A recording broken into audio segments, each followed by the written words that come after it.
Hi, thank you for joining us on the Appsolutely Bookkeeping Podcast. I'm Natasha, the bookkeeping superhero, and today I'm joined by Claire. Claire, would you like to introduce yourself, your business, and what kind of clients you work with? Hi, I'm Claire. I'm Bookkeeping Hive. So I provide bookkeeping services to mainly charities and churches. I do a lot of online retailers as well, and I've got a few other mixed bags. So it's probably easier if I explain what I don't work with. So I don't do payroll, don't do year-end accounts, and I don't do CIS, but everything else I'm quite open to. I am a qualified accountant, and I've been working in my own bookkeeping practice since 2018. Fab. So how did your journey becoming a bookkeeper? What made you trigger to become a bookkeeper and have that practice out there? I always describe this as my X Factor sob story. So basically, my husband got diagnosed with a brain tumor, and my son is autistic, although we didn't know that at the time. And he also suffers with epilepsy. And so I was up and down to the National Hospital of Neurology and Neurosurgery in London and trying to work for a large accountancy firm at the time. And trying to look after two young children. And I was just really, really struggling. And everyone had been telling me to go self-employed for such a long time. And I just had imposter syndrome. I didn't think I was good enough. I didn't think I'd ever be good enough. And I asked work. This was right around the time that, 2018, that cloud accounting was really starting to become popular. And we were looking at moving people onto digital software.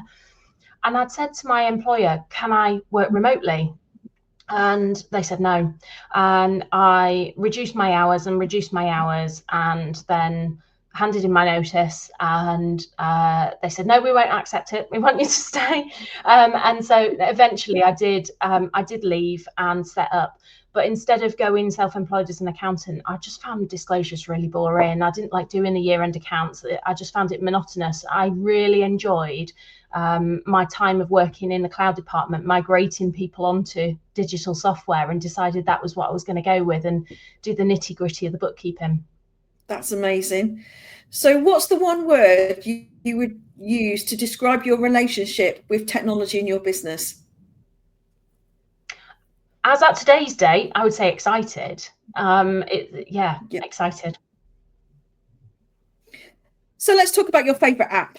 What's your favorite app you simply could not run your business without? What are you championing today? Today I'm championing Calendly. So I do have quite a few apps that I feel like I couldn't live without. But Calendly has probably been the one that has changed my business the most. Okay. How did you discover it? Was it a game changer from the start, or was it kind of a slow burner? The more you learned about it, the more it really sort of made that game changing move for your business? So I think it was my Xero account manager actually asked me to book in with them on Calendly. And I thought, do you know what? This is so easy. Like, I can find a time that suits me. I know it suits them because their availability is there in their calendar. Use that. And it just worked. And I thought, I've got to get this for myself. So is that the kind of problems it solved for you, your time management? What other kind of game-changing problems did it solve for you using Calendly? Absolutely. So before Calendly, I was constantly going back and forth with clients to try and find a correct meeting time. I found it especially difficult when multiple people needed to coordinate. So clients would often suggest times that were outside of my working hours. And I was overwhelmed managing last minute bookings and trying to avoid double bookings. I am neurodiverse myself, as I've only recently discovered, and a lack of structure and unpredictability was just so stressful and disruptive. So can you walk me through how you use it in your daily workflow? So do you have it attached to your emails? Do you have it on a website? How do you use it to its fullest abilities in your practice? Yep. So on the bottom of my email, I have a little blurb that says my working hours are, and if you'd like to schedule a Zoom meeting, please feel free to book a time in my calendar. And then there's the link. So that is on the bottom of every one of my emails. So if someone wants to book in, they can. Brilliant. Are there any clever automations with this software, or any tips on how to set it up that will make life easy for people? Because we all see these fandangled apps, but sometimes it's the implementing or the real feel good factor about using these apps that really make the difference about putting the effort into using them. Absolutely. So I think with Calendly, for me, I didn't have anyone to guide me through setting it up. I was just winging it basically. And so it took a bit of trial and error. But I do think that getting it set up from the outset is really important because, for example, I've set my working hours so that meetings can only be booked during times that suit me. I've blocked out my personal time. So holidays, school runs, hospital appointments, the kids' Christmas performance, for example. I will make sure that I block that out. I have put on a criteria that there has to be a 1 week notice period. So no one can book at last minute and catch me off guard. And I've set a 3-month limit on advanced bookings. So it keeps my calendar manageable and relevant. The calendars stay automatically synced, so it prevents any double bookings. And I've got not only my work calendar, but I've got my personal calendar synced with it as well. So it will, anything that gets put in my personal calendar, if it falls during working hours, it blocks that time out. And the system really provides that structure and predictability that I need to function well. So my clients can still book any time that works for them. Even if they want to log in and book at 11 o'clock at night, I will then see that email pop through during my working hours, and it's all booked. And the great thing about it is that when there's multiple people that are trying to schedule, they can coordinate it between themselves, and I don't have to be the middle person. So I don't know if any of you have ever had that situation whereby you're the bookkeeper, there's the client, and there's an FD and an accountant, and all four want to have a meeting, and it's, oh, does this suit? No, I'm busy. Oh, no, I've got a meeting that day. Oh, no, I'm busy too. And I'm on holiday. Yeah. I just leave it to them. I say, right, check in my diary and book in something that suits you. So that is fantastic. The other thing that I got set up from the outset was the integration with Zoom and Teams. So you can select what type of meeting option you want for your clients. So I give them the option of Zoom, Teams, phone calls, or face-to-face. So if they select Zoom or Teams, an automatic link is generated and sent out as soon as they book. For phone, they have to enter their phone number. And for face-to-face, there's actually a buffer time either side of the meeting to allow for travel time. So yeah, it's really given me that control and structure that I needed. That leads me great onto the next question is, has it helped you scale or save time or even keep your sanity by using Calendly? Oh, absolutely. So yeah, it really has given me freedom and flexibility, and for the clients as well to book at their convenience. But I feel in control, I feel calm, I feel structured, and there's fewer surprises and more mental clarity. So it's a win-win, really. Are there any common mistakes from using this app? I know you mentioned about buffer times, so obviously leaving enough time in between each meeting that allows the booking. Have you seen any other sort of common mistakes from users or from when you've learned to use this software that maybe stop other people making those mistakes? Yeah, absolutely. So initially I didn't put in that buffer for travel time, and I learned, as I say, from the beginning, it's been a case of trial and error for me. I'm not an instructions person. I don't tend to read like instructions. I'll watch a YouTube video on ×2 speed to learn something, but I'm not an instructions person. So it has been trial and error. There's the travel time. The other thing that I found is that I have a lot of clients that have got finance at or accounts at email addresses that they then share with me so that I can access their invoices without having to chase them to send information to me. And I think the biggest issue that I had at the start was getting clients to invite me rather than my email address with them, if that makes sense, because I don't have all of those different email addresses synced. So I have to make sure that I've got one dedicated work calendar that every meeting pulls into. Otherwise, you still run the risk. If you don't keep that calendar up to date, you run the risk of getting double booked. Brilliant. If you had a magic wand and you were able to change one thing about Calendly, what would you improve? What would you do? Oh. Or would you need to improve it? That's really got me thinking. No, I don't know. I mean, for me, I've only really started using it within the last 6 months. So it's still a kind of trial and error thing, but I think it is working really smoothly at the moment, and I'm really happy with it. Brilliant. So would you recommend it to every bookkeeper or any practice starting out? Or is there certain practices that don't really need it? I mean, you've already said it's a real sort of protects your boundaries and keeps your mental health correct, doesn't let you overbook, which unfortunately I'm worse one for double booking things and things like that. So would you actually recommend it as this kind of in your practice management as a key app for their practice?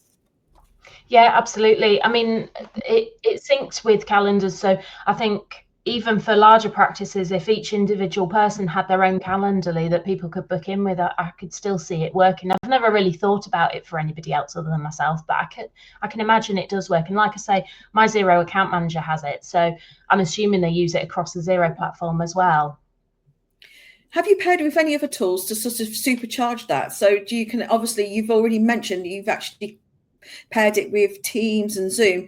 Is there any other apps that you could connect it to really sort of implement it, or is that kind of the optimum solutions that pair with it? Yeah, so it does integrate with Chrome, and I'm trying to think what else. This is something that I only discovered about 2 weeks ago myself, and I haven't really used it much yet. But yes, there is like what do they call it? Like a bolt-on on Chrome where an extension, that's the word I'm looking for, where it sits on the right-hand side, so you can keep an eye on your calendar whilst you're working within Chrome itself. That's really great. So now I'm going to switch from Calendly. Obviously, that's your favourite. But what are the other 3 top apps that's your go-to apps for in your tech stack for your bookkeeping practice? What's your top 3? Yeah, so Calendly is great, and the others that I use on a very regular basis is Notion and Bright Manager as well. So Notion, I use that for all of my meeting notes. It keeps me organized and everything's accessible. I also have my diary linked in with that on my homepage. I use it to track client queries so nothing slips through the cracks. It houses my daily checklist and my to-do, so it's perfect for staying on tracking and clearing that mental clutter. And I also use it to help plan for my LinkedIn content. So I have a calendar page on Notion that every day I will put in there either any important events or special days that are coming up or content ideas that I can share on LinkedIn. So I try and do that in advance so that the actual posting on LinkedIn doesn't take me too long, because the kind of general idea of what I'm going to post about that day is already there. So it gives me that clear structure and visual layout, and I can customize it how I think. So I absolutely love that I can personalize it with icons and banner images from Upsplash that make it like really pleasing on the eye. It's a proper dopamine hit when you log in and it looks great. So I plan my day, review my notes, and manage my tasks all in that one place, which is great because I can find everything and I'm not losing it. I used to be terrible for having a million notebooks and a million diaries and to-do lists, and I needed a list of my lists. I think it was just scattered and sticky notes everywhere, whereas now it's all in that one place, so it gives me that organized and calm feeling, especially when I'm going into meetings and I've already typed my notes in and got that template ready to discuss in the meetings. So the other one will be Bright Manager. So for compliance and admin, that's just absolutely amazing. It keeps on top of all the essentials. It tracks my deadlines reliably, so you know what's due and when. All important client emails can be forwarded to it. So I have what I call my secure archive email, and anything, say for example, I send a client a VAT return, I will copy in secure archive. Then when they reply saying, yes, please go ahead and submit, I forward that to the secure archive. And then when I send them the receipt and tell them the due date and the amount, that goes there. So all of that is logged in a secure way. It keeps my money laundering records up to date. And yeah, I save down copies of the VAT returns and then any other important filings to give me that digital paper trail. Fabulous. So regarding your tech stack, how often do you review that? How often do you have a look, see whether it is actually solving your problems within your practice and your clients' problems? Is it something that you do regularly, or is it something that you do as and when you find a problem that you need to solve? Oh, I have been doing it on and off for ages. Like, I would say I've tried ClickUp and Notion and probably a million others. And I was kind of to and fro in between ClickUp and Notion, and then decided that Notion worked for me. So it's been, again, a bit of trial and error with these apps. But I do try and use and review them regularly. Probably not as often as I should, but that's what comes of being busy. I think the other one as well that I use a lot is, and thanks to you, is the Stream Deck. So I saw on your newsletter about the Stream Deck, and I'd heard of it before, but I'd not really thought about how I could use it as a bookkeeper. And then saw it and looked on Facebook Marketplace and found one for 50 quid, and I was like, bargain, I'm gonna get it, I'm gonna try it. If it doesn't work, my son can have it for his gaming. And just fell in love with it, to the point where my husband, who works for me, he went out and got one, and we've just been looking at different ways that we can streamline things, setting up macros that you can run at the click of a button and all sorts. So I would say in the last sort of month or so, it's something that I have been reviewing a lot more regularly, and I really wish I'd done it sooner. Brilliant. And a top tip with the Stream Decks is ChatGPT can write really good macros for it as well. If you put it in there, the problem you're trying to solve, it will write ones. Now, have you ever had a software disaster moment, such as like a Frankenstein vibe? So some tech tantrums. Is there something that you thought that would work and has gone the complete pear shape? Yeah. So before using Bright Manager, crikey, I can't remember what it was that I used, and it was really expensive, and I thought, did I really need this? Probably not. And so I stopped the subscription, and all of my data was like still there, so I could reactivate it if I wanted. And I thought, you know what, yeah, I'm going to. And so I went back to reactivate it, and they said that it's no longer available in the UK. So all of that work that I'd done to like get it set up was just time wasted. But ultimately that led to me then finding Bright Manager, Accountancy Manager, whatever you want to call it. And I'm really happy with that now. So it was meant to be. What's your advice for bookkeepers who feel overwhelmed with all the software options out there at the moment? We all go to the kind of events, or we all see the webinars on there, and they're all like very shiny, bright new things. What's your advice for them feeling overwhelmed with all the choices? Oh, feeling overwhelmed, don't we all?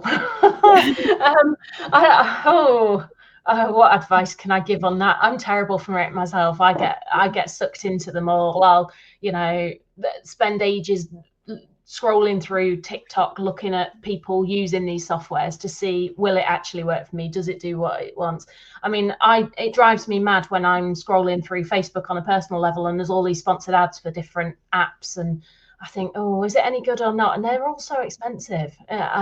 So I think just research them, watch YouTube videos, watch TikToks, see if it will actually work for you before you commit to it, because otherwise you can be paying for things and they don't really work, and they're overpriced, and there's a cheaper option out there that might work better. I mean, like Calendly is free. I don't pay for that. There are other options out there that charge, and I'm on the free version of that. So it's worth researching things properly, I think, and seeing what alternatives there are, and doing a pros and cons comparison. Yeah, great advice there. Now we come to the final few questions. These are quick fire ones. So we're going to say iPhone or Android? Android. QuickBooks Xero or Sage? Xero. Coffee or tea? Oh, depends what time of the day it is. Coffee, though, to get me going in the morning. Okay, now this is kind of on a personal level. On one piece of tech or business wisdom you wish you'd learned earlier? Definitely Notion. So I don't just use it for business. I've now adopted it for all of my personal stuff as well, and it's just kept me so much more organized. Fabulous. And my last question to you, what app do you think is underrated and deserves a little bit more love? Oh, probably the Stream Deck. I feel like nobody knows about it, and it's just amazing. No, that's brilliant. So thank you very much for joining me today on this podcast. You've been absolutely star, and obviously check out the apps that Claire's mentioned, which is, she's highlighted Calendly and Notion mainly. And thank you for joining me, and thank you again. Thank you.